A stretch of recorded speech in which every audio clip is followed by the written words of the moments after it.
last time was to go into the poalim as the words Lamed are Hey. used. The word poal is the Hebrew word for verb, and let me go slowly this way. The word poal is the Hebrew word for verb. Notice how I write out the word poal. That word means verb, V-E-R-B. The plural of that word poal, as you look at the gender, it doesn't look feminine, doesn't have the markers or the kamate, the sego tav, the hurricane tav, the short tav, doesn't have the markers of the plural, the long hurricane men, and the long kalam tav. So you assume by deduction that the word is a masculine word, even though you don't know its meaning. The word is masculine, and the meaning of that word is verb, V-E-R-B. Now, as you see that word verb, and why I spent a whole semester on Slavication and get complaints about it, because why doesn't he teach us Hebrew? You're getting as basic Hebrew as any instructor can possibly give you anywhere in Los Angeles, for that matter, the United States. That word poal, as you make it plural, should therefore have the curriculum added to it, but then there's something else that's involved here. You see that media cholam? The media cholam needs to be accented. When you have that word in the singular, that's where the emphasis is. It's not poal, it's poal. And then when it comes to the plural, what happens is you have a pata underneath that ayin, and if the cholam is going to be accented, so it is assumed, then what are you going to do with a patach that's part of an open syllable? It cannot be. A short vowel open syllable must be accented. That's why I teach the way I do. Go over this so many times. Whether you learn it or not, I don't know, but it's important for you to have the basics as far as I'm concerned. The plural of the word poal is poalim, or some people are poalim. If I write the word out, notice how I'm spelling it, poalim, with the ayin having the ayin under the hata. In other words, what happens is with the poal, adding a long vowel here, the accent should be right over here. This pata reduced to shvana. The ayin cannot take a shvana in this place. Is a hata. But then you have the problem of having an okolam, which is a short or medial vowel that should be accented. You have the long vowel, chiricud mem, chiricud close, right? And the long vowel close syllable needs to be accented. So how can you possibly have poalim, the way you write it, if two of the syllables need to be accented? This one here, long vowel accented, and this one, the media chulam, always draws the accent. Do you understand what I just set up? I set up a problem. Does a word have two accents, or is there something else involved? It's at this moment that the professor takes on his glasses, takes a look at the milon, and let me just see what Mr. Dictionary here says for the plural of the word poal. I must admit the problem I just set up on the board is a new one for me, All my years of teaching, it never dawned on me that there's a problem of two accents as I write the word on the board. It may well be I'm misspelling that word. I have no problem saying that I do. That's another sign of a good teacher. A teacher should be able to say, yeah, I don't know, an error's been made, I will correct it, etc. Most instructors would not even have the courage to do that. Your professor is an exception. Let me just take a look if I can find that word poal and see if he gives us a plural of the word poalim. The word definitely is poalim. The question is how to spell that word. And let me just find it if I can. Just bear with me a little bit. I'm looking for the word. I've got the ayin letter here. I've got the word poal. Pa'al. I got the word pa'al. He has the word pa'al, translates as to make, to act, to do. He has the word po'al, that's the word act, means a deed, act, or verb. The po'al, that's the what I'm worried about, that's what I gave you as verb. And do I see a plural by the word po'al? No, I do not. No, I do see it. Pe'alim. Okay. Professor Garber, make the correction. The plural of the word po'al is pe'alim. Pe'alim. Pe'alim. Now watch what I'm about to do right now. If I gave you the word po'al, this is an excellent review. If I give you the word as po'al, what did your professor do? I added the Hirgud mem. I had the patach reduced to a chata patach. I wrote it as po'alim. I notice on the board, I have a word, one word, where two vowels need to be accented. I therefore checked the dictionary, and the dictionary had the following formula for the plural of po'al: a shva, a kamatz, a hirgud mem. And from this moment on, the Vana, Hillel, Baruch, and Chana, you have an advantage that no one has. Why is it pe'alim? As you look at the word po'al, it recalls the word boker, it recalls the singular noun, and that's what's involved here. The word po'al is a combination like this. It is no different than the word boker, whose combination is this. The reason why there's a patach here is because of the original letter. Otherwise, the word po'al is a segulate noun, including a laryngeal letter, which causes the segol to become a patach. That explains why it's not po'alim, but pe'alim. Pe'alim is the proper pronunciation of the word plural in the plural. Of the plural of the word verb. It just dawned on me what's going on. All these years I never thought of this. Pe'alim is the plural of the word verbs, not po'alim. And the pe'alim business is the making of the segulate noun. It fits perfectly. All right. And then what you have with that word po'al, the reason why I bring it up again, not just simply for Slavication, is that the tendency in Hebrew to identify verbs is to ask, what is the pei ha-po'al, what is the ayin ha-po'al, and what is the lam ha-po'al. When it comes to Hebrew verbs, you need to know what gizra that verb belongs to. The word gizra is family, but the word for family is mishpacha. So this is a grammatical family. And the word gizra can be written this way, with a kamatz aleph, or it can be written this way, with a kamatz hey.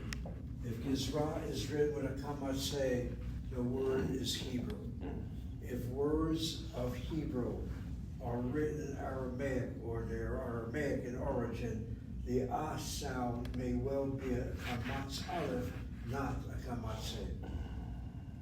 Let's just take a look at how Edna, who is Israeli from birth, she's a Sabra, just out of curiosity, what she writes for Gizra, whether she writes the kamatz hey word, or if she writes the kamatz aleph.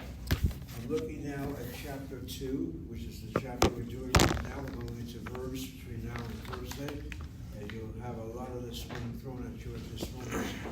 I'm looking at her description in chapter 2. I believe it's found there. I know it's found there. Am I looking at chapter? No, I'm looking at chapter 3 right now. Okay, in chapter 2, she has the words, yeah, if you look at page 60, she spells the word for family as well, she translates it as classification. That's a fancy English academic word, and spells it as gizra. She spells it with kamatz hey. I'm adding an addendum. You may well see the word gizra spelled kamatz aleph. And if it's kamatz aleph at the end, it's Aramaic. If it's kamatz hey, chances are, and not chances are, it is a Hebrew spelling. Anyway, back to the word classification. Every verb you study, including the one I was going to start with today, the pet lam and hey, the word for sick, you always have to ask the gizra, what family does it belong to? And the reason why you do that is you study your verbs by having a classic example representing the different verb families in Hebrew. And so I'm looking for the gizra, And basically, because rather we're looking for, the conjugation will be the so-called regular conjugation. I'll get to that in a second. But before you do any of that, you understand the verb, what family it belongs to, etc. You ask the question, what is the pei hapoel, meaning the first root letter, the ayin hapoel, the second root letter, and the lamed hapoel, the third root letter. If the verb is regular, the so-called regular verbs, the terminology we call that verb is the shleimim. Shleimim means complete and full, nothing fancy schmancy, and it's normally the verb that you start with to teach students Hebrew verbs, the so-called shleimim verbs. That word shleimim has also the implication of fullness, meaning that of the three letters that make up the shleimim verb, the three letters will always be there in the past tense, in the future, in so-called present tense. The letters do not drop out. Not so with the other families. The other classifications, a letter may change either in the future or in the past. So that's why we start always with the so-called shleimim. And the key of the word shleimim is that shin lamed mem. Any word that has shin lamed mem as its root, as its shoresh, means totality or fullness. So the example, let's give you one, is shin mem resh. Shin mem resh has the letter shin, the letter mem, the letter resh. That does not make it a shleimim verb. It has nothing to do with the letters. It means that these three letters will always be there in the conjugation. Shin mem resh is the Hebrew word to watch, W-A-T-C-H, to guard, G-U-A-R-D. Another shleimim example, let's give you, will be the word kaf tav hev bet, the verb to write. Any word that has a kaf, a taf, and a bet as its shoresh deals with writing. And that's what you're doing now. You are kotvim, you are writing. You are kotev, masculine singular. You are kotevet, feminine singular. And kotvot, you are feminine plural. If that's my subject, you are writing. So anything with the three letters kaf tav bet is shleimim. Anything with shin mem resh is shleimim. And if you say it deals with the letters that are involved, then what is the connection between a shin mem resh and kaf tav bet? These are 6 different letters. In fact, 2 of them happen to be mega kefir, or 3 of them happen to be mega kefir letters. It has nothing to do with that at all. It has to deal with the principle that the letter does not change, meaning drop out in the course of the conjugation. All right, with that said, we then go into an example with others. A verb, for example, that has a vav or yud as the middle letter. There's a special conjugation in the past tense, in the future tense, and in the present tense if the verb given to you has a yud. So a verb such as shin yud resh, a verb such as sin yud mem. This verb means to sing. Shin yud resh, the verb to sing. Sin yud mem is a verb which means to place, to put somewhere. These verbs have in common the second root letter. So we're told that if you have an ayin yud verb, there's a special conjugation for it. The same thing is true if the verb has a vav as a middle letter. Kaf vav, kuf vav mem. The second letter is a vav here. If it is a vav, then it should be a special conjugation. So we refer to these verbs as the ayin vav verbs. And these guys are the ayin yud verbs. And then the most popular of the unusual verbs are any verbs that have laryngeal letters, such as aleph mem resh, the verb to say, such as ayin sin hey, the verb to do. I'm trying to think of others. Such as bet kaf hey, the verb to cry. What they all have in common is somewhere in the verb form there is a laryngeal letter, and that laryngeal letter is going to affect the conjugation of the verb, either in the past, present, or future. They're not shleimim. And we'll see that when we compare verb conjugations. Okay, so that's what's meant by the so-called Mizrach. Know the family. Is it a shlemim? Is it ayin vav? Is it ayin yud? Is it one of the originals? So this is a pei aleph verb. This is a pei ayin verb. This is a lamed hey verb. Notice how I classify it? Lamed, third letter, is a hey. The original letter in the first position, pei ayin verb. Identified on the original letter. Pei aleph verb. Depends where the original letter is found. And then there are verbs known as the pei nun verbs. If I say pei nun to you, that means a verb, a pei nun verb, that has a nun in the first position, such as the verb to give, pei nun, nun tav nun, the Hebrew word to give. And what makes this verb so unusual, as I conjugated now in the past tense, natan, is that the nun letter, unless there's a vowel that follows it, the nun assimilates into the next letter. Watch as I write out the word matana. Matana is a gift. This is now the season of giving gifts. I discovered Tuesday, this month of Tuesday, is the day of giving. I never heard of that word. I was contacted by the Association of Jewish Studies, by the American Academy of Religion, which are two academic groups, and hello, Zev, good morning. Today is Tuesday, the day of giving. Would you please make a donation? Have the four of you ever heard of that phrase, day of giving? Thanksgiving. You have? Okay. I don't, first time I hear this word, day of giving. I've heard of Black Friday. Almost every day has this and that. And then your Hanukkah is coming up during the week of so-called finals. And thanks to Hillel, I was not aware of the calendar. We have classes this week, and Baruch Hashem, we have classes next week, and then 2 weeks from this week, you start your finals. Your finals will be your handed anyway. But that's the calendar. Anyway, when you have a Hanukkah, you give a gift, a matana. Notice the word matana probably was written like this, mantana. Let me make sure I write it properly for you, and let me use a reference to it. The Hebrew word gift, G-I-F-T, which is related in English to the word give. Give, gift, they sound the same. One is a V-E, one is an F-T at the end. Anyway, the word is man-ta-na. I have my nun, I have my tam, I have my nun. That originally was probably the word for gift. And as you see me write out the word, go over mentally the syllabication. Remember that as a pata, and underneath that nun is a shvanach. A shva, under the letter which follows a short vowel, you assume is a silent shva. And then a tav that has a dot in it, the bega kefal letter which follows a consonant, say the same thing as following a shvanach, is going to be plosive. So that's a dagesh no. And then you have a kamatz under it. The kamatz, if it's a short kamatz, should be part of a close syllable.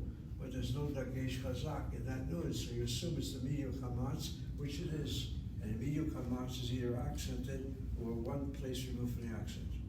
See how many times I repeat myself? That's how you learn Hebrew. And then the last syllable is CV, with the understanding the last letter hey is really a marker of a vowel that precedes it. It's not a consonant on its own. That's the word, matana. But nobody has matana. They all have matana now. How come? And this is the problem with a nun letter. A nun letter assimilates right into the letter that follows. Unless there's a vowel under that nun letter that prevents the assimilation, the nun just gets swallowed up by the next letter. So matana, the original pei nun of that word to give, is assimilated into the letter that follows. That nun is assimilated because there's no vowel in that nun. It's a silent sound there. It's a shvanach. But we assimilate the nun. The nun has a tendency of falling into the next letter. And I think I told you that when I went over the words of the ata word. It was probably originally anta. And the at word was probably originally ant. with the nun assimilating into the next letter. And how do we know about that nun? Because of Hebrew not being in isolation. The Hebrew language was not born out of nothingness. It was associated with other languages that preceded or were accumulated alongside of it. Such as Ugaritic, which is said to be the name of the language of the Canaanite tribes, which I studied at UCLA. Okay, the so-called Nun HaNofelet, the official name of the Nun that does not stick around, it assimilates, is called Hanun HaNofelet. Get down that word, Hanun, the Nun HaNofelet.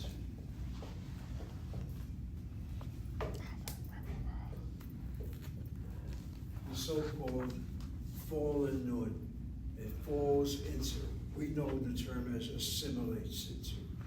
Hanun HaNofelet, the Nun HaNofelet, the fallen Nun. Know that the Nun would not exist in the word if there's a vowel that follows it, or Shvanah, or something like that. If it's a Shvanah, it falls into the next letter, assimilates. Well, that's important. So if you have a verb that has a pei nun in it, like the word to give, it belongs to the pei nun family. See how I say it? Pei, first letter, is a nun. Okay, with that said, I think I now want to go into the verb that started this hour in my mind, and that is the missing Yirmiyahu, and Hillel had the same explanation of why I'm not coming to class, because I don't want to contaminate my fellow students, which is appreciated. If you are sick, the shorish of the word sick is chet lamed he. That's the verb, chet lamed he. And now let your minds expand. The chet is the original letter, the he is the original letter. So professors say, hey, what family does chet lamed he belong to? It belongs to two families, the pei chet and the lamed he. What? I said it belongs to two families, which means whatever affects the last letter he in conjugation, and whatever affects the first letter chet in the conjugation is going to affect this verb. This verb is a hybrid of two different families. So it's a pei chet lamed he family. And the verb means sickness. So in the present tense, the verb, as I'm conjugating for you right now, she does it as well, is the word choleh. Choleh is the masculine singular. Aniyatahu, we use that to serve as our subject. Aniyatahu choleh. Are you he? I'm sick. The feminine, the segol he, becomes a kamatzeh. So the feminine singular is cholah.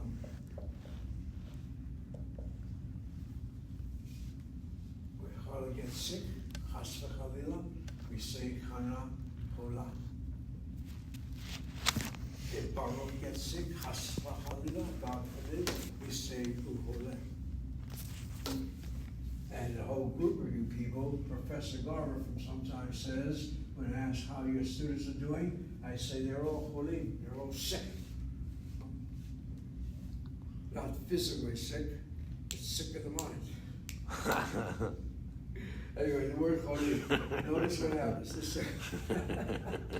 The segol he is the variable. It drops out for the feminine kamatzeh. It drops out for the chirkut mem, sign of the masculine plural. And then by deduction, the feminine plural will be cholot. And that word, choleh, cholah, cholim, cholot, is very important. Why so? Just this morning, my doctor's appointment with Dr.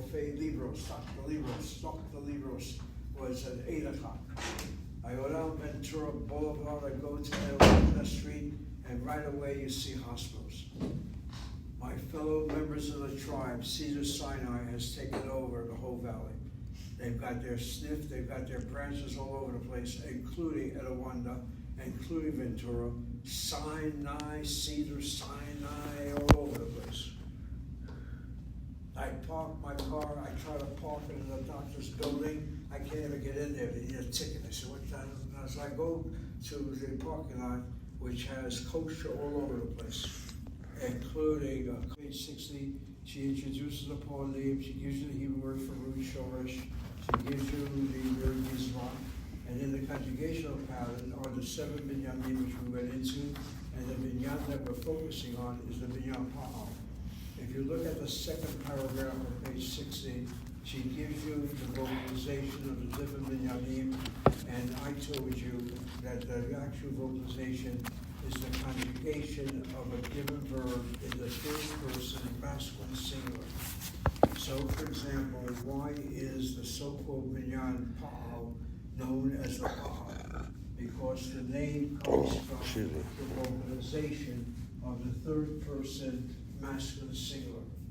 First person is the I, second person is the you, third person is who, is he or she, or who the subject pronoun in the singular. So the Pei Ayin Lamed is nothing more than a paradigm for any verb you're talking about. But just keep in mind a verb is like a Shlemian verb. So if I take that Shin Mem Resh in the past tense, he watched would be Vokai Shamar. And that's where you get the Kamatz Patach to identify that particular conjugational pattern, Pa'al. Third person masculine singular, you said? That's right. Yeah. You're not going to learn the past tense this semester, next semester you will. If I take that same third person masculine singular in the Nifal, you'll find that the word would be Nishmar. Nishmar. This is masculine third person masculine singular. So the Nifal gets its name from that organization. Nifal from Nishmar. And the Pio, for example, where does the Pio get its name? It gets its name from the third person masculine singular past tense. So if I take the word Limei, he taught, Limei. Notice you have the Hirit, you have Dagesh Mazak in the Mem, you have the Tsere. We don't bother to put a Dagesh Mazak in the Ayin, because the Ayin is longer to little. No idea, it's just to get the name of that conjugational pattern. It's called a Pio, it's called a Nifal, it's called a Hifio, it's called a Hitbayo. It's based on the vocalization, third person, masculine singular, past tense. She might go into a little description, and if so, it's in that second paragraph. Then she goes into the word pa'al, if you notice in the last one on page 60, and then eventually she makes reference to other verb families. She has the word shleimim found on page 61. She mentions the lamed hey verbs, the verbs such as ayin sid hey, the verb to do, and the verb, what else does she give us? She only gives that example. But as far as the verbs that she gives in the vocabulary, let's go back to that, for example. In fact, let's look at it right now. If you take a look at the word ochel, ochelet, the family it belongs to is not a shleimim, it's a pe'ala family. If you look at the word holeh, I'm looking at page 58 right now, the family it belongs to is a pe'ala family. Lo maid is a good example of shleimim. Yes. Obeid is a pe'ayin family. This is 58, page Page 58. Uh-huh. On the top of page 58, she has a vocabulary continuing and gives us a number of verbs that are part of the conjugation that she's using in this unit. So I only see lo mei to be a shleimim so far. Ovei is pe'ayin. Oseh is pe'ayin o lamed hey. Rotzeh is lamed hey. Shoteh is lamed hey. That's how you identify the families and the verbs. It's going to affect the conjugation. For example, if you look at the infinitive, the verb to eat is le'echol. If you look at the verb holech, the infinitive is lechet. Now lechet does not look like le'echol. Le'echol has a segol and a taf segol. Lechet has a lamed with a kamatz, that's the verb to, T-O, the preposition to. It has a segol in the lamed. Lomod is your typical shleimim infinitive, and that's the one you work with. And I'll show you what I mean right now. When it comes to conjugation of a verb, all instructions begin with shleimim. And then when it goes to the other families, you look at the shleimim example and you ask, where does it depart? And let's give you an example or two. The verb lamed mem daled as an infinitive And first of all, what I did last time, there are two infinitives in Hebrew. Add to your notes. One has the combination of kamatz and amida cholam between the second and third root letters. The other has the conjugation of a shva under the pei hapoal and amida cholam between the second and third root letters. The one with the kamatz under it is called the absolute infinitive. Absolute infinitive. The one with the shva under it is called the construct. And when you say construct, it means you're constructing something. The infinitive in English is the word tio, to write, to sit, to learn, to goof off, to eat. We have a tio. The Hebrew equivalent of that tio is the letter lamed, normally pointed with a shvanah. The lamed letter is pointed normally, regularly, with a shvanah under it. And by now you better know the reason, the problem. When a shvanah is going to be affixed to a letter that has a shvanah under it, there's a shva cluster, and you got to make a change. And so I noticed the following. For the absolute infinitive, before I get into the construct infinitive, the absolute infinitive will always stay the same, and it's normally used for emphasis. Let me repeat myself. The absolute infinitive is hardly used by any contemporary Israeli speaker, unless they're writing some literature. And the example I like to cite is the example of Esav, according to the Torah, who hears his father's blessings that are not given to him, but to the younger twin, Yaakov. And we're told that Esav, this is how it was. And then the verb itself is given in the past tense. Bacha means he cried. Bacha is he cried. It's not the present. Esav, who's a hunter, Esav, who had guns, whatever, he had weapons in his hand. Esav literally broke down when the father passed the blessings to the younger son. Not that Yitzchak was aware of what he was doing. Are you aware of the story? Second son, and the three, the patriarchs, the second patriarch was blind and whatever. He could not see. I fit that role. Your professor does not have eyesight in the right eye. I've had a vascular occlusion since the early 1990s. I can only see through my left eye. I can see, but it's all blurry. My eyesight is 20/20 in my left eye. If you're really big, I don't see anymore. That's for sure. I don't know what you're talking to. I'm sorry, can you repeat that? You don't add any letters to it. You just leave it with that combination, kamatz, and then the last syllable has the midah cholam. Yes, Baruch? Oh, okay. Okay. There's the construct infinitive. That's the one that dominates Israeli Hebrew, dominates Hebrew throughout the ages. But know something about the absolute infinitive. It's extremely important, how much more so in light of current history, in light of the association of Esav, and Esav with the church, and somehow the Jews being Jacob, and Jacob is Jacob, and stuff like that. You can tell a whole story just on those two verbs. Anyway, when it comes to the construct infinitive, it's called construct because the kamatz, I guess, has reduced now to a shva. And then you add the lamed to it, and right away you've got a shva cluster. So in the case of a shleimi verb, the verb is to teach, is to learn rather. So present tense, lomed, lomed, but the infinitive, limod, adding the lamed to it, you have a shva cluster, and the cluster is broken by the chirik replacing the shva underneath the lamed. So lomod by itself means to study. Lomod. When it comes to Slavication, you look at the word lomod. This is showing its development. Starts off the pei hapoal with a shvanah, then there's a shva cluster with the lamed normally pointed to the shvanah, two shva cannot follow each other, so we break it by pointing the first shva with a sound. That sound, if you will, is a light vowel.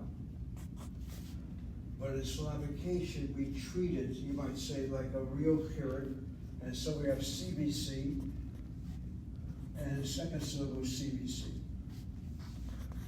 Even though that kirit by the lamed originally wasn't there, it's not legitimate, it's a breakish shva cluster. Lilmod, to study, lishmor, to watch, lichtov, to write. So any shlemim verb will have that phenomenon for the infinitive. But then, what about a verb that has a payoff or original? What about the verb we studied already? A verb, I gave you a meaning. Any verb or any word that has ayin mem dalet deals with the stand, standing. Which, if you're religiously oriented, perhaps the basic word I can give you is the word Amidah, the so-called prayer known as the standing prayer. Unless you are physically unable, you stand when it comes to saying the Amidah. The Amidah consists of a number of prayers. It's also called the Shmoneh Esrei, the prayer of the 18. But what Hannah is going to do, and Baruch's going to do, is you're going to pick up a siddur when you get home and count how many prayers make up the Shmoneh Esrei. 19. And you'll discover it's 19. It says 18! 19. What no one knows is what prayer is that a late addition.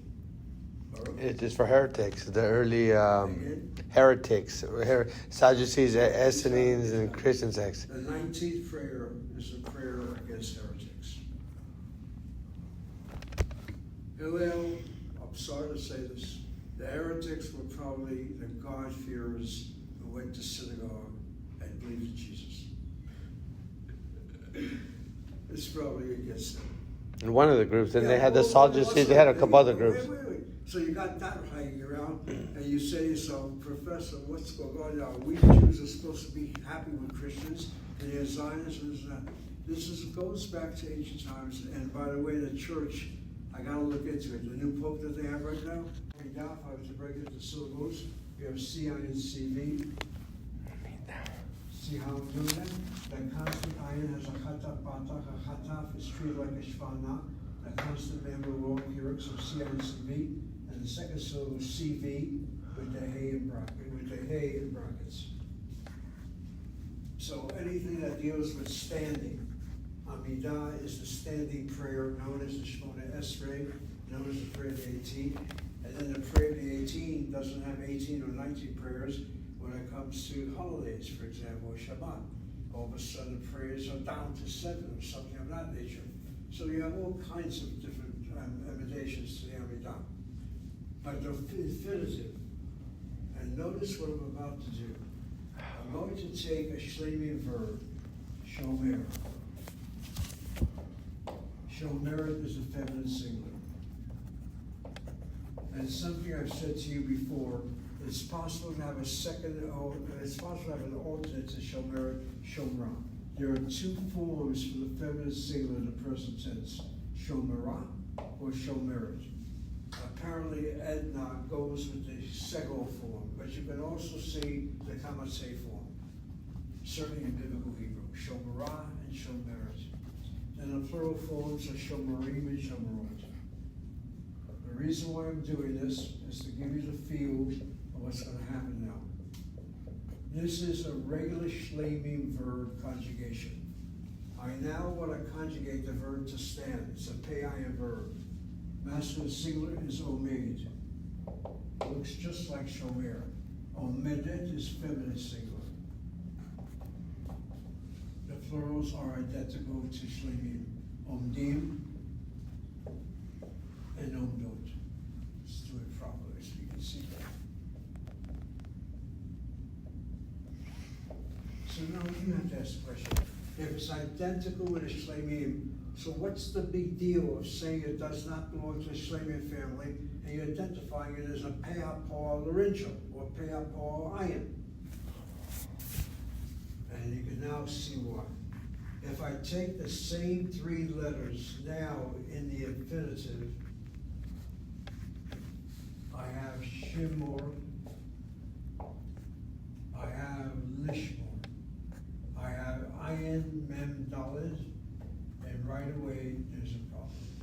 The Ayin letter cannot take a Shvana. So before you add your Lamed to it, you must make, a change has to be made. Laryngeal letters, where it's Ayin, Aleph, Hey, or Het, will change that Shvana to one of the Chatafim. In this case, the Chatafata. Amud. Now you take your Lamed, and you have a Shva cluster. Only is a Shvana of the Lamed and the Chatapata of the laryngeal letter. Not a Shvana with laryngeal letters. Laryngeal letters do not take a Shvana. And once you have that cluster, the Lamed will take on the sound of the Chataf. So that's why it is La, A, Mud. The Patach of the Lamed is to imitate the A of the Chataf, Patach of the La, Amud, La, Amud. That's why the Ayin Mem Daled, the Pei Ayin verb, does not belong to slavery. There's a change somewhere. And we haven't even talked about the future. There are all kinds of things happen. Okay, that's basically some of the introduction that you need to know right now. And then the verb that's very peculiar. Let me just look at the verb she uses here. You have that verb, olech. Does you not have that verb? The verb to walk. The verb to walk. Yeah. You could say it's a pei verb. Ochel. It's a pei aleph verb. Oved is a pei ayin verb. Oved, oved, ovdim, ovdot. Ochel, ochelet, ochelim, ochlot. Olech, olechet, cholachim, cholachot. The ochel, and the olech, and the oved are three laryngeal beginning letters, and they seem to have the same conjugation they do in the present tense, which reflects the present tense in Shlemim. Where they differ will be in the infinitive. So if you take the word ochel, for example, watch what I'm about to do. In the case of the verb la'amod, the shvana is replaced by chatapata. In the case of the verb to eat, a chataf sego takes over. Not a chatapata. The lama comes along, shva cluster, and the lama would take on the sound of the chataf. It's le'echol to eat. Chataf sego and yijal. And you just go learn just simply by deduction. It has to be given to you, and that's how you read it. So le'echol does not look like la'amod. One has a chatapata, one has a chataf sego. And then you have this verb, hey,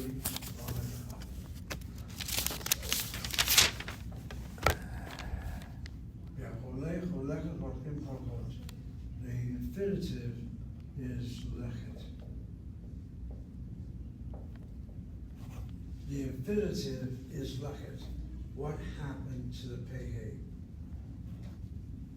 The pei is missing.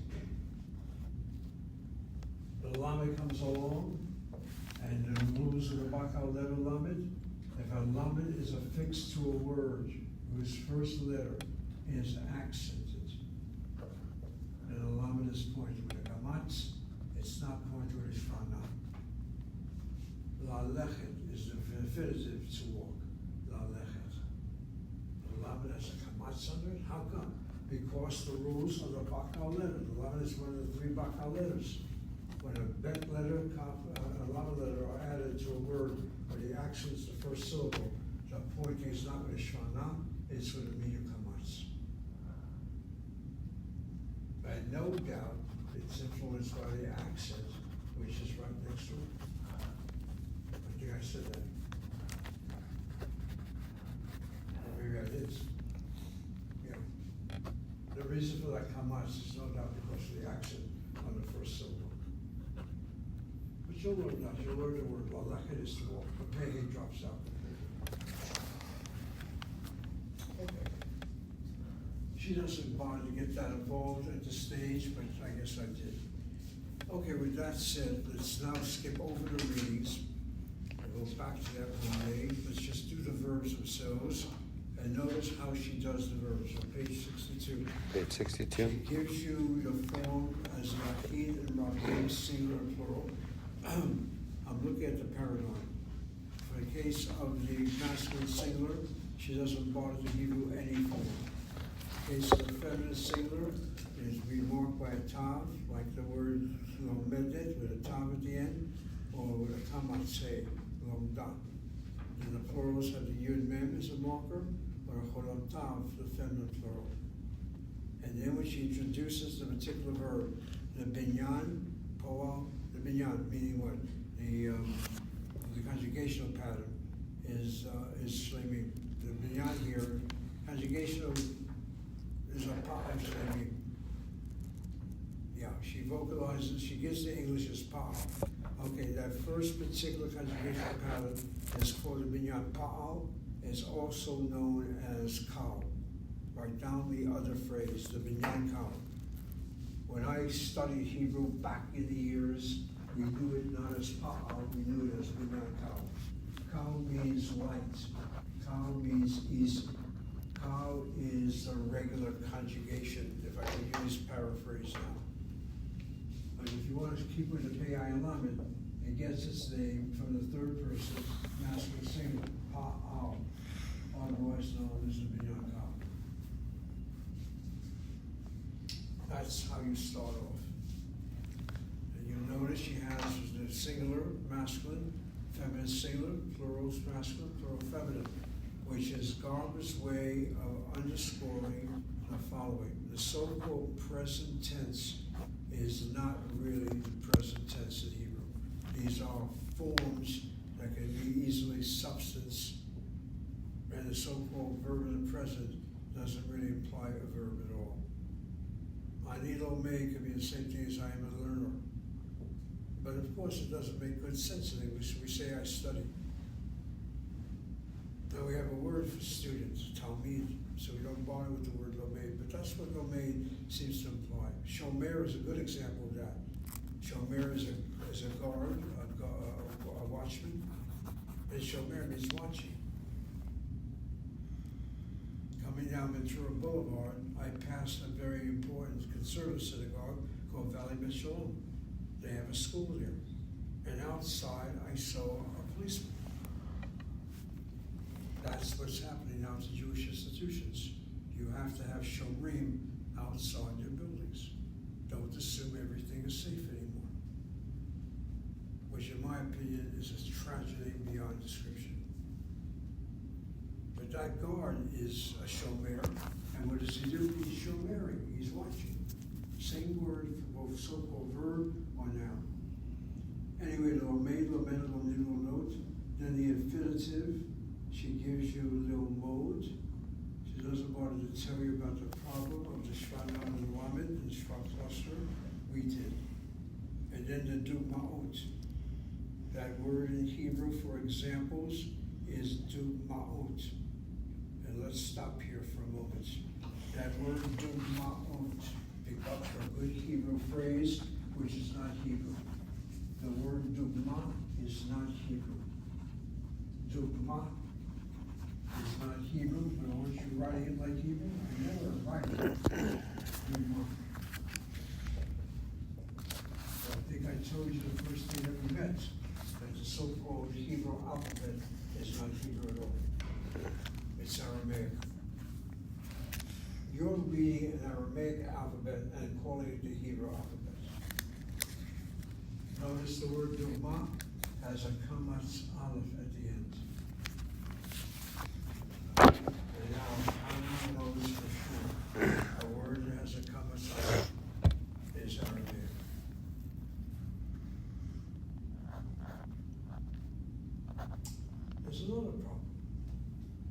spell the word dugma, the way I have it on the board, I pronounce it as dugma. But I have a long short with that dollar and a shva under a letter that follows a long vowel is a shvana. It should be shva, it should be dugima. Nobody says dugima. And maybe the spelling of that word should be dugma like this, with a kubitz. But it's not spelled that way. It's spelled with a vowel. So, Professor, how do you get out of your problem right now? Number one, don't bother your students with such illustrations. The more you think you know something, it gets more confusing. Or the way Baruch can deal with questions like this is that the word itself is not Hebrew. It's Aramaic. And once you have Aramaic, forget about Hebrew rules. Don't even start with it. I am serious. If that word is not Hebrew, by virtue of the Kamas Aleph, then the rules of Hebrew grammar may not be exact. I'm going to check the Milon. I'm going to see if Mr. Milon spells the word before. I'm almost sure he spells it with a vav and not with a kubitz. And therefore it should be spelled. I'm recording for a whole bit. Okay. So double check here.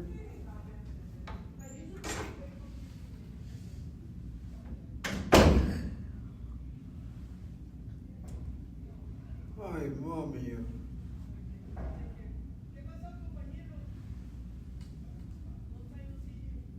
Yeah, I see the word dugma. I don't believe what I'm looking at. First of all, the translation he gives is boiler, kettle, pot. I'm reading dugma, and the translation, unless I'm seeing something else, I am seeing something else. Let me see if he spells the word with an olive.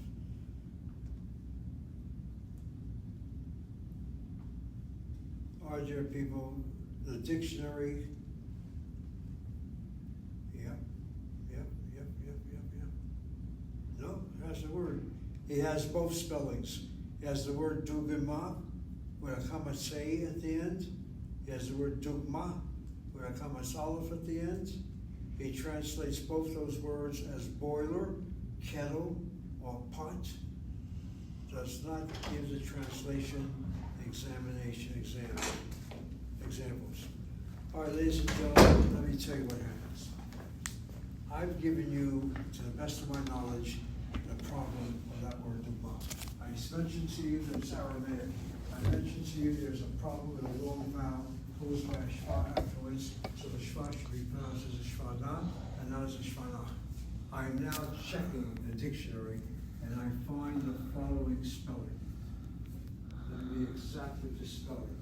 The spelling with a kamas hey is found, and the spelling with a kamas aleph is found.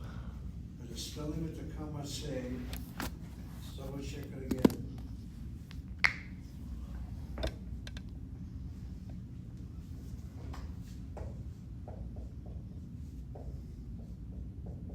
That's how he spells dugma with a kamas hey. And the spelling with a kamas aleph.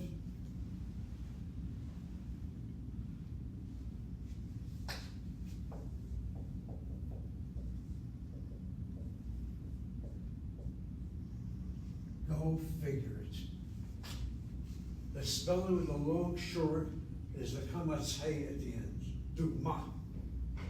The spelling of the Aramaic word, he spells correctly with a kubutz, shvanachani to gimel, so I will make a dug, and then ma. The pronunciation is dugma. That's Aramaic. And Israelis have a tendency, whenever you have an u sound, they'll put a vav in there. So that vav really is not legitimate. It's meant to create the sound of the kubutz. But then when he tries to spell it in Hebrew, he leaves the short there, rather than the kubutz. And the translation is pot or boiler.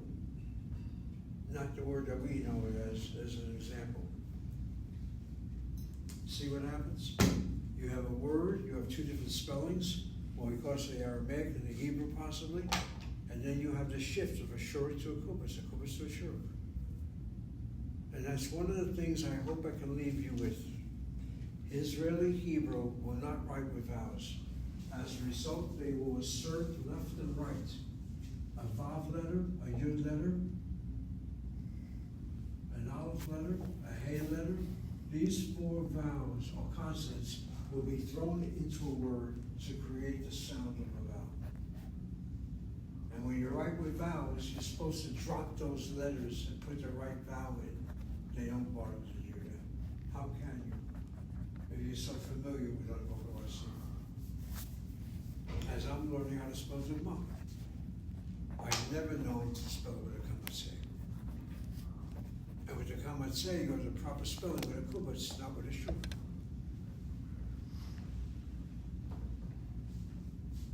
The Aramaic Hebrew apparently is captured with the kamatse. They say Dugma. We'll put it this way. This is the way it should be spelled. Not with a shur. All right, but Mrs. Coffin does not bother that. She puts a shuruk in there, as you see it, Daled Vav, Gimel Mem Aleph, and then Dugmaut. Question, why is it not Dugma'im? If the word is Dugma, looks masculine, then should the word not be Chirkid Mem Dugma'im? Why is it Dugmaut? The answer could be simply, the word is not Hebrew, so forget about that. Let's assume it is Hebrew. And that's something I think I mentioned the first week with you, and that is the following. There are nouns of Hebrew. Let's claim that this word is Hebrew, spelled with an aleph at the end, where the singular and the plural appear to be of two different genders. If you have a word that's a Hebrew word, and the singular looks masculine and the plural is feminine, the word is masculine, both male and female, both singular and plural. And there are words like that. The most classic word of them all is the word shana. You know that word. Shana tova. Have a good year. Shana tova. Shana tova. The adjective will tell you that the word, what gender the word belongs to. If this word were masculine, I would say shana tov. But tovat, that kamatse gives it away. Looking at the kamatse of shana, I would assume the plural is shanot, but it's not. The plural is shanim. Here's a good example where the singular and the plural appear to be of two different genders, and you follow the gender of the singular. Why is it not shanot? I don't know. So please note that. If you have a word where the singular and the plural appear to be two different genders, you follow the gender of the singular. And then there are words where both the singular and plural appear to be of one gender, but it's really of another gender.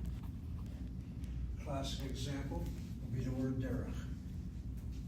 The word from road, derech. Look at that word. It looks like, it appears like, it is a segul noun. Two seguls. The plural will be derachim. This looks masculine, but the word is feminine. When you use an adjective, you have a feminine adjective to modify the word derech.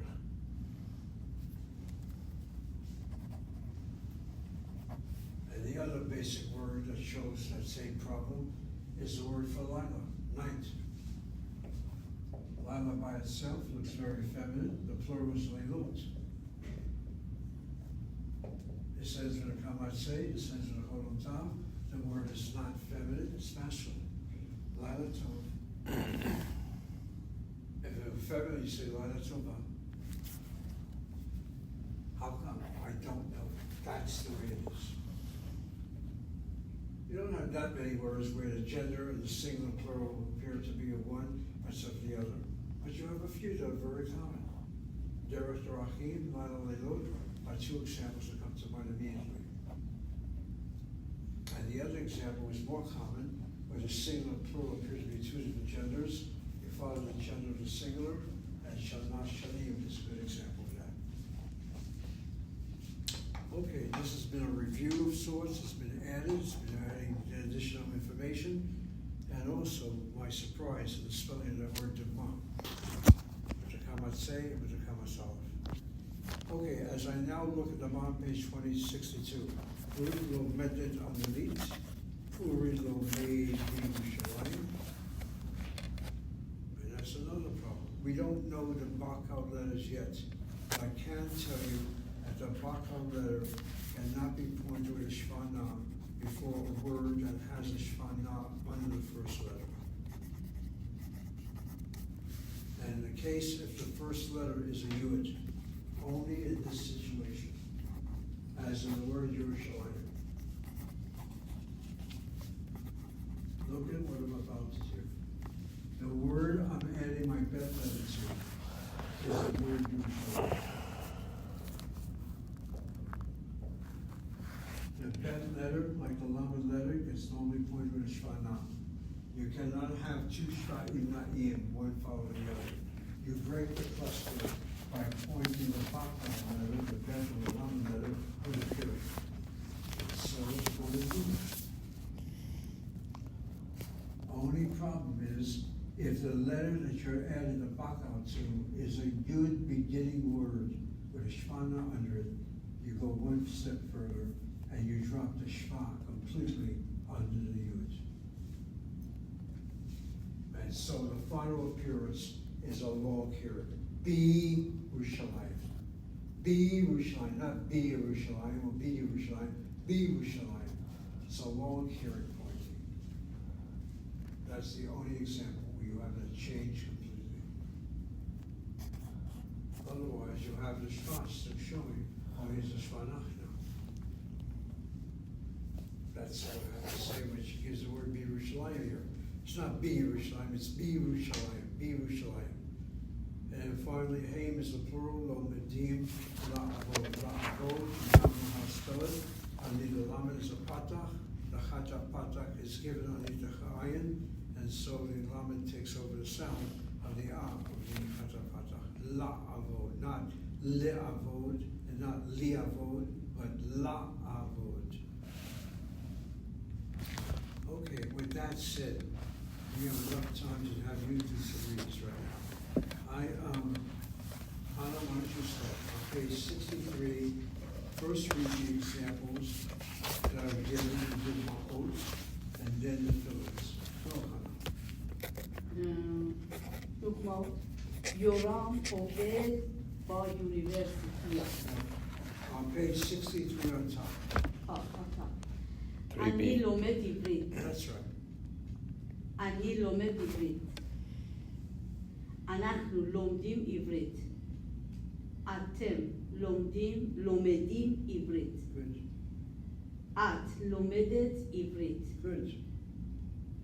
Tamshi. What does it mean? Rina, Hanan, Hen. No, what you do now is, Rina is now your new subject, so the same sentence. Rina לומדת עברית.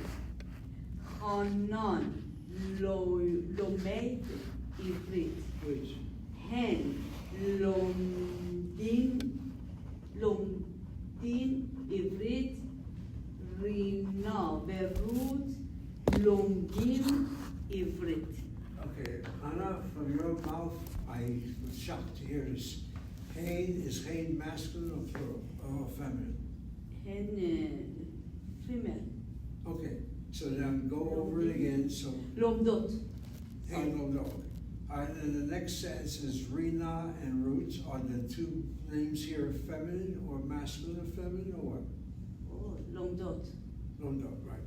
Okay, it just took a second for Hannah to see the situation here. If the subject is masculine, you go masculine. If it's feminine, feminine. If it's a plural subject, if there's a masculine containment to the plural, if there's a masculine component, then you go masculine. Otherwise, it's strictly feminine. Rina is feminine, Ruth is feminine. So Rina Ruth, lo medot ivrit. What if Rina and Ruth are transgender? That can work in another classroom. In this classroom here, we stay with the traditional identification of Rina and Ruth. Otherwise, Hannah, you did well. You understand how she's doing this? She'll give you examples, and then she'll ask you to do the fill-ins. Okay, Moshe, why don't you do Moshe? Baruch, why don't you do the next one? The 3BI2. You're doing the one with Hanan Lomaid. Oh, okay. Hanan? That's right. Hanan Ani Lamed Avodit. Are you reading the same line? Where Hannah just finished, we then have. I need a substitute after, because the words at the bottom of 3BI1. Do you substitute those in the beginning? BI2. Oh, okay. 3BI2, I guess. Yeah. Oh, okay. Okay, it's begin from the top. Yes. Hanun Lomed has to dit. 1 second, don't go too fast. Hanan Lomaid. Has to dit. Historia. Oh, okay. Historia. The word for history. Historia. Uh-huh. Continue. Rina Lemodat has his historia. Okay, it's not Lomadat. If you need to see the conjugation, look at the page before that, 62, and you'll notice the feminine singular has what word? Feminine singular would be Lomodet. Lomedet. Lomedet. Okay. 1 second, the accent's on the signal, the first signal. Lomedet, not Lomedet. Lomedot. That's it. Okay, try it again. Read again the same line. Okay. Rina Lomedet historia. Okay, continue. Anachnu. Okay, Anachnu. I would just substitute that for Rina. Is that correct? Or read That's the. what you're reading now, the next Okay, one. Anachnu Lomed historia. All right, stop for a moment. Anachnu translated into English. It's we plural, isn't it? Yes. Oh, okay. So Anachnu Anachnu we plural, and also it'd be masculine. Lo meredim. Okay. Lomedim. Lomedim. Historia. Good. Continue. Okay. So Anachnu Atem is they, right? Atem is you. Oh, okay. Atem is you. You feminine, masculine, no? Correct. Okay. Atem Lomed historia. All right, stop right there. Lomaid, look at the chart. I was looking at the masculine and to learn. Oh, Lomaid is masculine, but it's Lomaid plural. Oh, okay. Again, the subject atem is masculine plural, so you have to have Lomaid in the plural form. Oh, Lomadim. That's better. Continue. Okay. Hain is feminine. Okay. Hain. Lomedet. Oh, no, that looks like singular. No, that's singular. Wait a minute now. Is Hain singular or plural? Oh, Hain is them, female, feminine. Okay, so Okay, so feminine would be Hain. Lomedot. that's better. Lomedet historia. Wait a second, you're repeating something. Okay. Lomedo, then you say historia. Yeah, Lomedot historia. Continue. Okay. Histudonit. Okay, hastudentit. Hastudentit.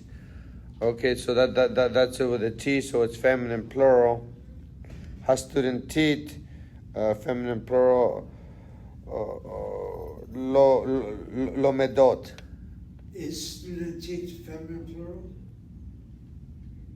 I believe it is, but would be Well, wait a minute. What does studentit mean? is a student. Students, singular, not plural. Oh, okay. Studentio would be the plural feminine. Singular, feminine. Oh, okay. So in that case, if it's singular, feminine, lo medet. Lo medet. Okay, so then that's that one. Then shoman. Well, first, give me the sentence. Estudiantit lo medet what? What is she studying? Oh, okay. He studied. Oh, I got ahead of myself. He studied historia. Historia, okay. Next one. Is shoman? I don't know that word. Okay, it's the name of a person. Shimon. Shimon, right. All right. So Shimon singular masculine would be Shimon. I put lo made historia or Shimon. Stop right there. Shimon lo made historia. Yeah. Okay, Lavana, do you have a book in front of you? Yeah, I have it on my phone. Go ahead, next one. Is it the after Shimon? The word after Shimon is a subject pronoun for she. No, I was asking if we're doing after Shimon. That's right. Okay. He lomedet historia. Continue. Let's see. Sorry to zoom in. Studentiot lomdot historia. Okay, did you see what she did? She saw, first of all, she heard the word correctly. Studentiot is not the same as studentit. Studentit is singular feminine, studentiot is feminine plural. She got the words not correctly. Next one, go ahead, Labana. Shimon ve Uri That's right, lomedim that's right. historia.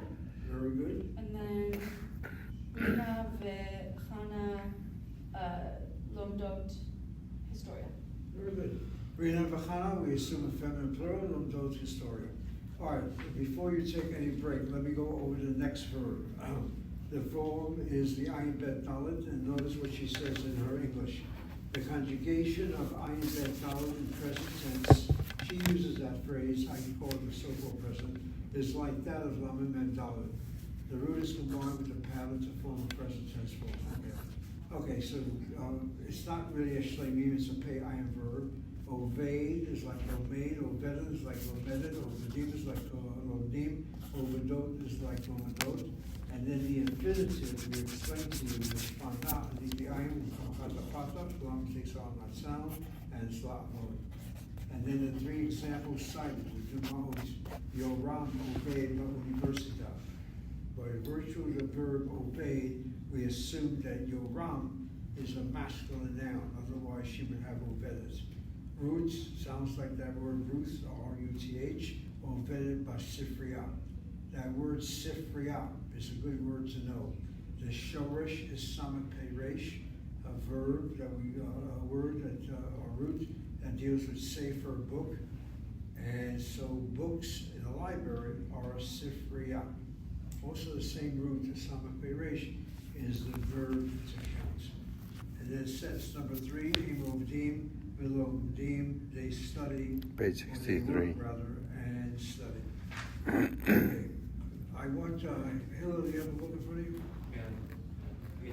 Okay, why don't you just make an attempt on page 64 on top. Would you like me to read the example? Read the example, Yonatan, go ahead. Yonatan, vet, Good.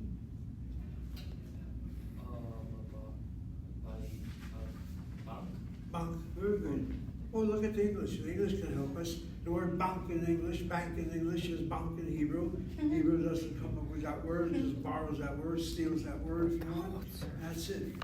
Okay, read the next line, repeats itself, go ahead.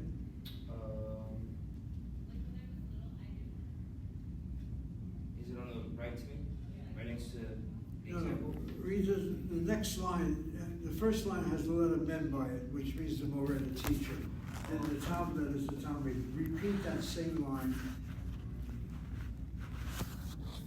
What you just read, repeat it again. Oh, it's just a different name that they're using.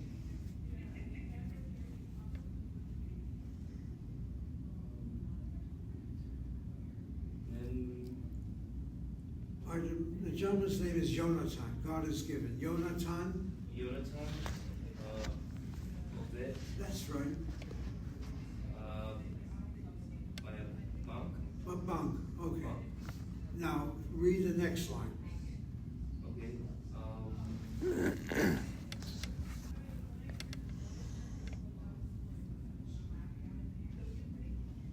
Is it the same or is it different? It's the same. It's the same. Oh, okay. What you have now is the word anachnu. You're reading now the next line. Okay. Jonathan. Not Jonathan. Oh. Anachnu. Oh, The third line. Oh, okay. Anachnu. Obed. Look at it carefully. It has a yud mem at the end, so it's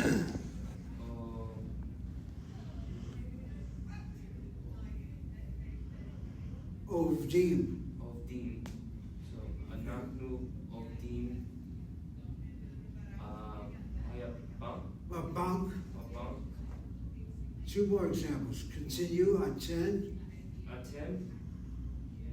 Atem. Oved. That's right. Bank. Bank. Bank. And then finally, one more sentence, then we'll finish it up with Hannah. Go ahead. Rachel. Rahel. Oved. Ovdot. Ovedet. Or so Ovedet. Ovedet. Babak. Bank. Okay. Hannah, continue. Dr. Goren, Oved Baba. Okay. And then take one more. Who? Oved Baba. And Baruch, continue. Oh, okay. Oh, okay. For the first sentence, who? Jonathan, Oved. Following who, you have the next word is Hain. Oh, okay. Hain. And do I begin with the third sentence, or what sentence do I go to? I forget which Hain sentence. work in the bank. Okay. Hain avod bevank. Okay. Overdot.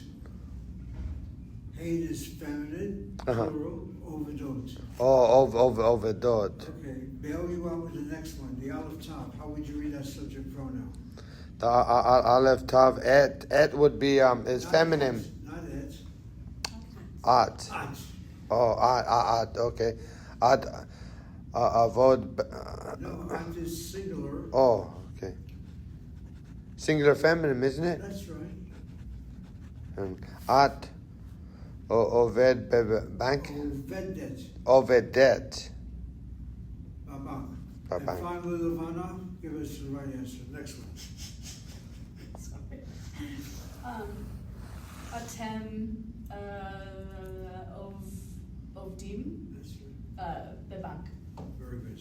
All right, people, we're doing it slowly. Some of us a little more advanced than the others. But you take your break now. It's necessary. See you in 20 minutes. What you got to do, my good friend Baruch, Hannah, I have no problem with. But Baruch, don't speak to the Rav, you're Makom, and ask him some grammar like this. He'll look at you and he'll say what's going on with you. Yeah, I noticed that from studying this class. Let me be very serious. The Rabbanim do not know grammar. They might know. That's what I mean to They say. know flourishes when it comes to actual Hebrew grammar. Not that I'm blaming them, it's just that they don't have that ability. I once had a Chabad rabbi in this classroom, became a very good friend. Actually, was my Masada Kedushi, married me off. And Shlomo just was sitting in class, and I don't know if that was that part of his day, but he just had to learn some grammar from me. Anyway, and boy, when he did the chasna, when he did the wedding, he made sure he articulated Hebrew properly. Went through everything he learned a little bit, etc. He's since just passed on. Anyway, all right, people, let's get back to our Hebrew. I think what we're doing, we're going slowly, and a lot of it's being emphasized again and again. And not confident is not really very, presenting the verbs as pay aleph or pay this or pay that. She's just saying that it's similar to the Shleinim example, but I call to your attention why, for example, the lechet word, have we done that yet? No, we have not. Why the lechet would be in different form than the Lishmor word or the Shleinim example, etc.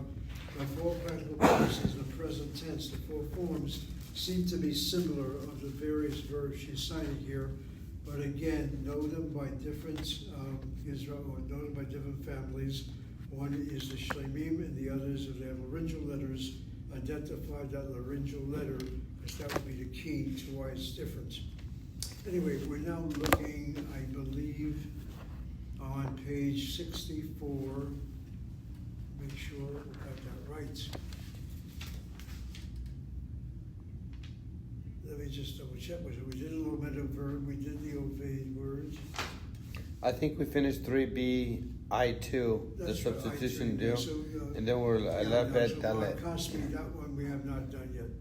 Okay, the Markosby word. Well, Baruch, why don't you start off? We're looking at page 64, Hillel and Hannah. 63 or 64? 64? Yeah, page 64. I don't think we did Mr. Cosby works at the university, so it's that line that we pick up with. Okay. Mark Cosby, Avod Be'universita. Okay, you got down all the words except the avod. What you need to do is look at that chart again. The word is not avod. Oh. If I look at page 63. More. It should be singular. Ovade. Let me just go say this. You have ovade, then you have ovedet, then you have ovadim, you have ovdod. It's a matter of going over this a few times and then closing the book, see if you can say it out loud. And then the real challenge is to write down with vowels what you're saying. When I had a regular semesters with Hebrew, the students would have to take exams without the books open, and so that was more of a challenge. But it's fun. The main thing is you pick up as much as you can. Okay, Baruch, go ahead, back to what you're reading. Mark Cosby? Okay, let me see. Okay, because I went back to go look at that form. So, okay. So Mark Cosby, okay, so begin the next one. No, read again that same example. Mark Cosby, you said Oved? That's right. Be'universita. Good. Next one. Okay, Miriam Verut. No, the line that follows Mark Cosby. Oh, is the okay, word okay. He Avodot Be'universitim. So he would be, oh, I don't recall. Maybe feminine? Look at the chart. Just get yourself familiar with the chart. He, okay. The chart on page 62? On page 63. Oh, 63. He. So, but what is he? He is. Well, that's your subject pronoun. He is the third person feminine. Oh, okay. He Oved. Okay. Ovedet. Ovedet. He Ovedet. No, you say ovedet. The word is ovedet. Ovedet. All right, stop it right there. You said it before the break as well. The word, if you look at the word, here's where the advantage of the method now comes in. If you see the word vocalize, it will help you. You'll notice that the word has a sego and a sego. First syllable is CV, not a problem. Second syllable is the vet letter with a sego, short vowel, closed syllable, no dagesh hazak in the dalet, no shvanach in the dalet. Syllable is open, short vowel open, and gets the accent. So it's oved, and the last syllable is CVC. And then go over the rules of the Beggar Kefir letter. A Beggar Kefir letter following a vowel, whether it's a long, medium, short, or half vowel, is never plosive. That's why it's a V sound, not a B sound, not a bet sound. And with the dalet, you can't tell the difference between the dalet with the dagesh kal or chazak. But you can write out the difference. A dalet is a Beggar Kefir following a vowel will not have a dagesh kal, unless it has a dot to closing off that dot, that short vowel. In this case here, the short vowel is not closed by dagesh chazak, it's closed by the accent. The last syllable is CVC. So the word is not ovedet, it's ovedet, ovedet. Ovedet. Okay. Continue. Oh, okay. Oh, okay, so 3B I2. Oh, man. I lost my place. You just read where you're reading. He ovedet ba'universitam. Yeah. Okay, Galia. The same line, Baruch. Yeah, okay, with oh, 64. Oh, page 64. Oh, sorry, I went back to that other one. Oh, okay. All right, back to page 64, and the example you're trying to read, he ovede ba'universa. Now do the fill-ins. You're gonna read the name Galia. Okay.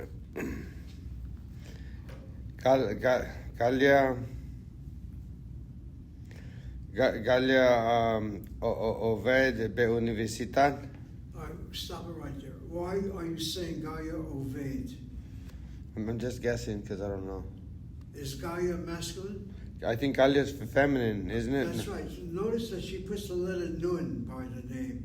That's your giveaway. That Gaia is a feminine name. So go feminine. So is it Gaia oved or is it what?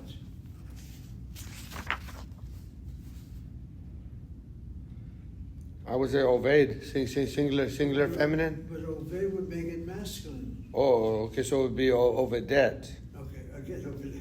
Ovedet. Ovedet. Ovedet. Okay, continue.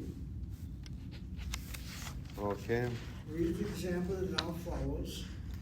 All right. Yeah, Ovedet.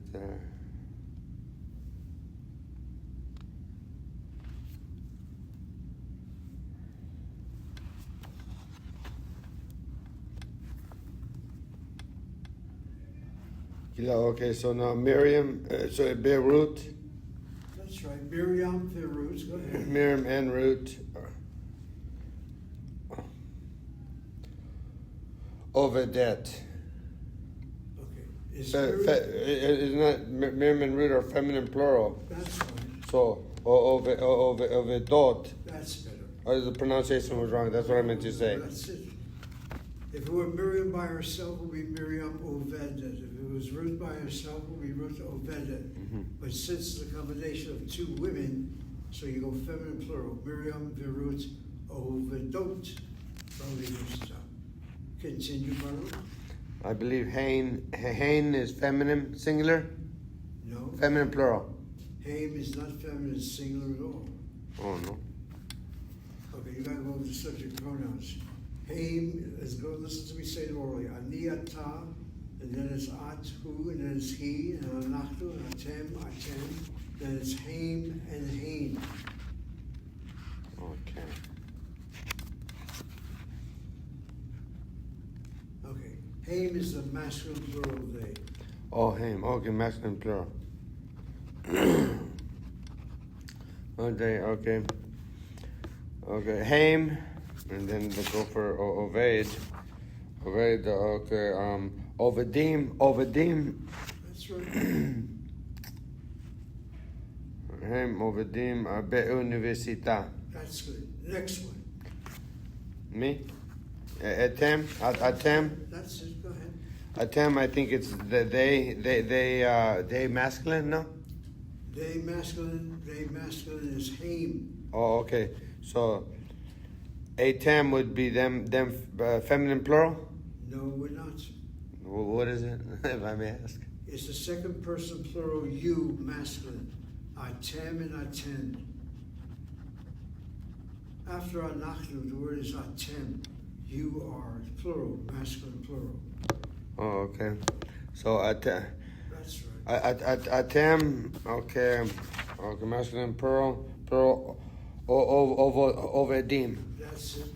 Be'università. Continue with the next one. Who?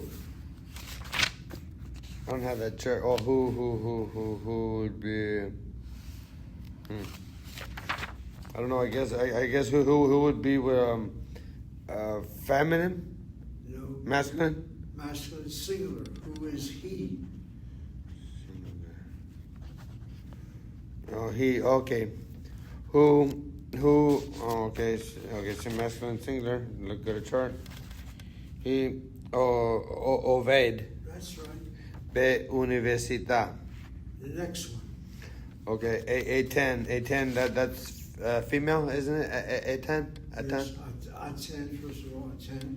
Attend feminine singular? Feminine plural, you, Okay. Y-O-U in the plural. Okay. You, okay, so there we go. Attend, okay, so they go to the church. עובדות That's right. באוניברסיטה. And finally, I know that one. could be Ruth goes to the work, or Ruth goes to work. And let me now tell you what the problem is without the vocalization. Page The 64. letter lamed by itself. Let me go over something I might have said or might not have said. I'm going to say it to you now, definitely. The normal pointing of the letter lamed is a lamed with a shvana under it. If the lamed is affixed to a word that has a laryngeal letter, the aleph, the ayin, the hey, and the het, and given there is one of the chatafim under that aleph, ayin, and the het, the chataf, the chataf semo, or the chataf kamas, the lamed cannot be a shvana or take over the sound of the chataf. So the pointer would either be a la, it would be a sego, or it would be a short kamas. If the lamed letter is added to a word that has a laryngeal letter, first letter, and a short chatafim underneath it. Next statement. If the lamed letter is added to a word which has a shvana under it, a regular shvana, the laryngeal letters cannot take a shvana, the other letters can. The lamed will have a shva cluster like it does with the chatafim. Only in this case, it breaks the cluster by pointing the lamed with a hirik. In the case of the chatafim, the lamed would take over the sound. And then the final point, if the word is a definite article, and then you have the word, whatever vowel is under the definite article, the lamed comes along, strikes out the definite article, takes over the vowel. And that's what brought me to the question, what brings me to the issue of the word avodah. I'm looking at the English here. Ruth goes to work. Does it mean she goes to a work, or does it mean she goes to the work? One is with a definite article, one is not. If it is not the definite article, then the word avodah is spelled like this. You add your lamed, you have a shvat cluster, the lamed is then pointed with a patach, la avodah. Notice how I'm spelling it with a patach underneath the lamed. What if the word is definite? Avodah with the definite article, the hey is pointed with a kamatz. Sounds like a not, but it's a long kamatz. It's a real kamatz. Otherwise, the hey is a definite article. It's a hey with a patach, dagesh chazak in the next letter. But in the case of the original letter, the patach of the hey is a medial kamatz. And then the lamed comes along. It's not leha avodah. The lamed strikes out that hey, takes over whatever vowel is underneath that hey. It would be a kamatz, la avodah. But in reading it, la avodah, when it's a patach or kamatz, is the same sound. She doesn't bother to go into any of that, and just simply has it unvocalized. So what I'm trying to tell you is, if it means to the work, the lamed has a kamatz under it. If it's to a word, it's a lamed with a patach under it. Same thing, well, the next one is concert. The next one is concert, well, that's not an issue.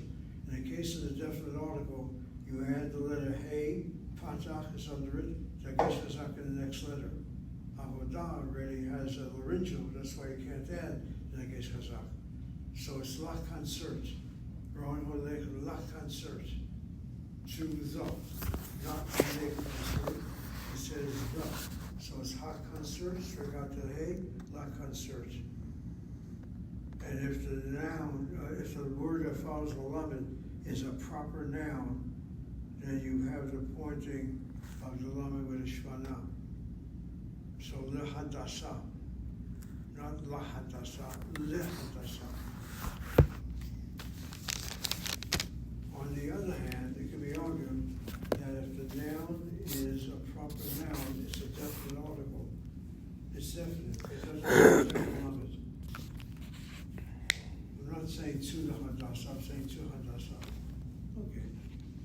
right, now, Hannah, the fill-ins, on page 65 on top. On top. רון הולך לקונצרט. Okay, stop it right there. Notice the English. Ron is going to a concert, so it'll be the concert. לקונצרט. That's it, not la. La is with a definite article, ha concert, and then you strike out the hey. This, I'm looking at the English, she has two a, so it's le concert. Yes. Continue. רון הולך לקונצרט. Go ahead. אנחנו הולכים לקונצרט. דליה הולכת לקונצרט. אני הולכת לקונצרט. יוסי ורון הולכים לקונצרט. דוני הולך לקונצרט. אתם הולכות לקונצרט. רות ודליה הולכות לקונצרט. You feel it? She studies. She reads very well. Yeah, I'm impressed. She studies hard. It's like she's probably got like 3 or 4 hours a day. You'll get to a stage, don't worry, she reads very well, very nicely written. Okay, I'm just looking at some of these names here. Donnie is your word Don in English. Josie is Joseph or Joe. Ron is a good Hebrew name. Ron, I guess in English, R-O-N. And Dahlia, the name Dahlia is a good feminine name. It has like Yud Hey at the end, so any name with a Ya at the end is like a specially spiritual name, Dahlia. Okay, the next paragraph. Hillel, try reading some of it first. Go ahead.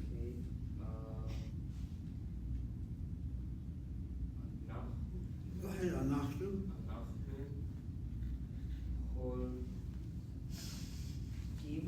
That's it.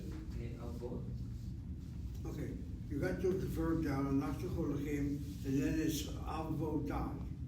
I think you said la'avod. The word is la'avodah. Okay, so it's just avodah. Okay, so I know I forgot to say. All right, following Anachnu, you then have the subject pronoun. Could you read that name, the subject pronoun? Anachnu you read, then following Anachnu you have the Aleph Tav Hey.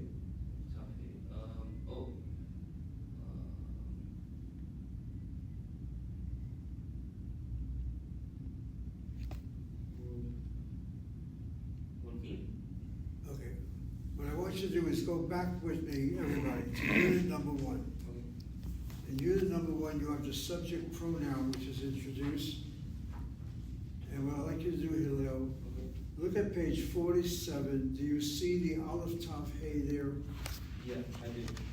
Okay, and it's vocalized, it's your word you, and now read it in the exercise you're doing. Okay. Oh, on you or we? On the verb? Now what you're going to do is, as long as you see the word atah spelled out of 47, go back to page 65 Okay. now, All right. and just read it. Anachnu. After Anachnu, Anachnu Lavodah, the next one is the word atah. Oh, Atav. Holkim. Holech, Holech.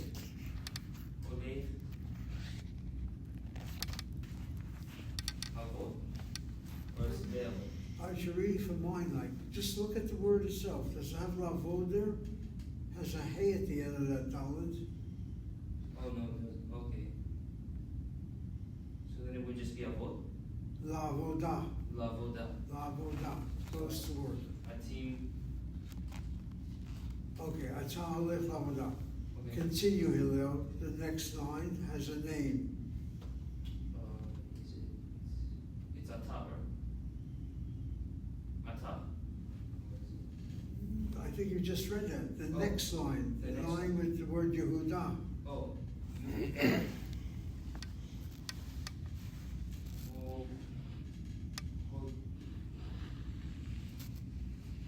Read the verb as you have it.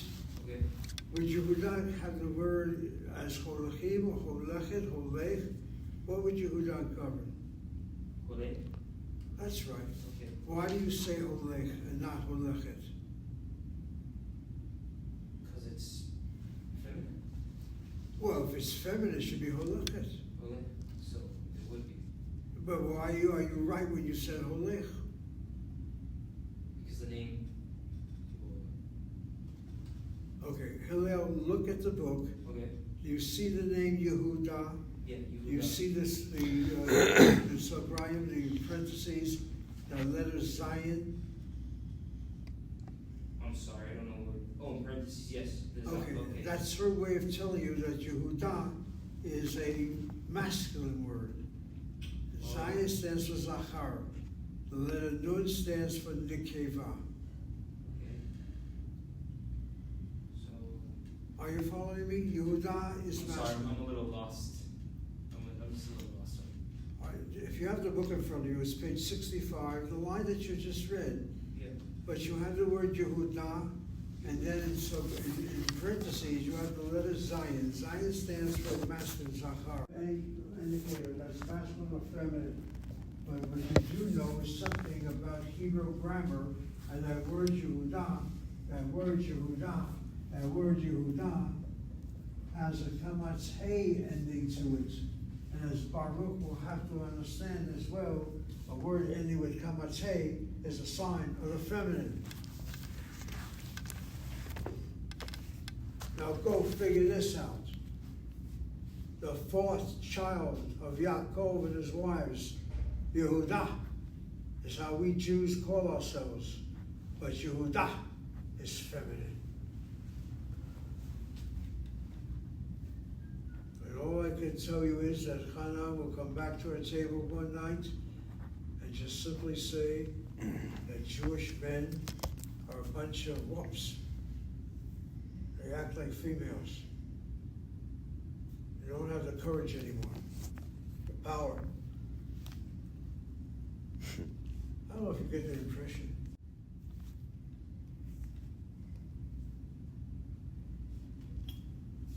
Go figure this out. Do you think we had only one strong woman called Deborah, or Miriam? I find it off the wall, and Judah has a kamatz ending. Unless you want to read into it, and Yehuda means Yehu, praise Hashem. That'll get you out of it. But I don't see a Yud Hey at the end. I see a kamatz. Anyway, Yehuda, Hillel, is Judah. Judah is from which we get the name Jew, Judeans. And I guess he has a kamatz there so that the average reader at the University of Michigan doesn't see a kamatz and assumes kamatz is a feminine noun, which is how you normally are trained. The words ending with kamatz, sons are feminine. But Judah here is masculine. Anyway, Judah. And he also was a character. Are you aware of the fact that Judah had relations with his daughter-in-law? Tamar, yeah. He's gonna trade her. He said how much? He said a Yeah, goat. well, she was waiting. We're giving the next son, the next delivering marriage. We forgot about it. So she dressed as Azona. I know you have to hear this. And she had relations with Judah. He had children from her. Yeah. She was a good gender. And then, because she knew that Moshiach would come from that relationship, and Aaron or non, they died because for various reasons. One, so then the father was scared. So she said, "I know someone special is going to come from me." So she disguised herself as a gender, Zona, and he said, "Okay, a goat." And she said, "Leave me your ring, your staff, and whatever else." He left him. He's all burn him. He's burned his Zona. And she said, "Who's the father?" And she said, "Whose are these?" He's all, they're mine. Anyway, but Judah, even Moshe Rabbeinu, all our heroes, there's some kind of flaw by them, which is a way of saying no matter how powerful you are and seen, you are like everyone else. There's always a frailty, a weakness about you, etc. It's a wonderful teaching story, but to children, you gotta be very careful with things like that. Onanism, for example, wasting of the seed, stuff like that. And then Er, his brother didn't want to reincarnate him, so he did the same thing because he didn't like his brother. Okay. Well, no, one day we'll run a class and we'll have you in a class and we'll have just Torah to study. Okay, and then after Judy got Rachel. She's another one that's over here. Rachel is one of the four matriarchs that never got buried in Hebron there. She's on the way to Bethlehem, and she's the one that mothers the last children, I guess, Joseph and Benjamin there. Okay, the next, continue to read. Hela, why don't you read another name? The name is Rachel. Rachel, Anahu, No, you're now filling in the, we just did Yehuda. Yehuda is masculine. Okay. So Yehuda Holech Avodah. The next name is feminine, Rachel. Yeah. Rachel, would you say Holech or Holechet? Holechet. That's right. So give me the whole sentence. Rachel, Holechet.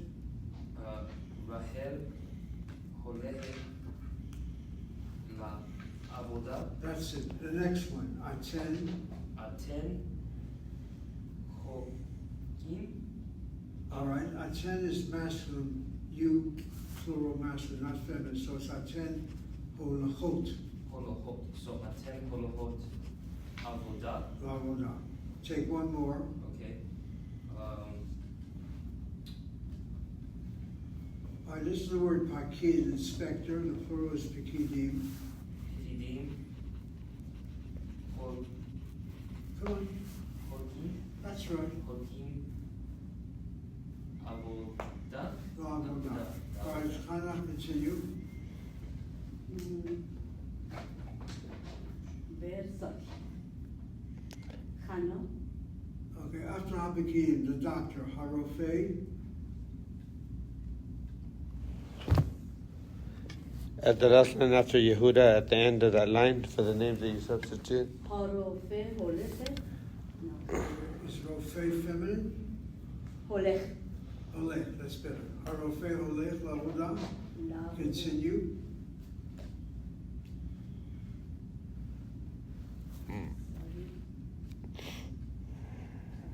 Oh. Hu Holech לעבודה. And take one more. He. היא הולכת לעבודה. And Baruch, finish it for us. Next one. Okay, Atem. Okay, Atem is you, so it should be singular. Atem.